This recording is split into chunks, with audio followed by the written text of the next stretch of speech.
स्याहों की नज़र से ओझल ये इलाका वादी मनूर महांडरी से 7 किलोमीटर बेला पॉइंट से आगे 8 किलोमीटर खूबसूरत सेहती मकामात से ब्याड़ी रेवड़ी पॉइंट आते हैं। यहाँ वादी मनूर में एक प्याला नमा झील वाक़िया है जिसको मकामी लोग सांगू झील कहते हैं। ये बेला से 8 किलोमीटर की मुसाफत पर वाक़िया है। रेवड़ी तक फिर इसके आगे 1 घंटे का पैदल सफ़र तय किया जाता है जिसकी खूबसूरती को लफ्ज़ों में बयान नहीं किया जा सकता। अगर हुकूमत वक्त यहाँ पर तवज्जो दे तो यह इलाका भी किसी से कम नहीं।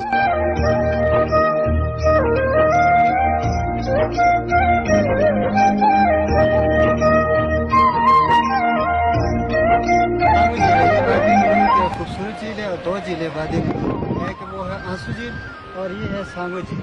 इसकी गहराई तकरीबन 25-30 फुट होती है और ये ग्लेशियर अभी तो बर्फ़ का महीना है। तकरीबन 1-2 महीने के बाद ये बर्फ़ साफ हो जाएगी, फिर ये बिल्कुल साफ गोल रहेगी। जीप का सफ़र है तकरीबन 10 से 12 किलोमीटर जीप का सफ़र है, फिर उसके बाद 1 घंटा पैदल यहाँ इसका रास्ता। बहुत सारे लोग हैं मतलब सैर तफरी वास्ते।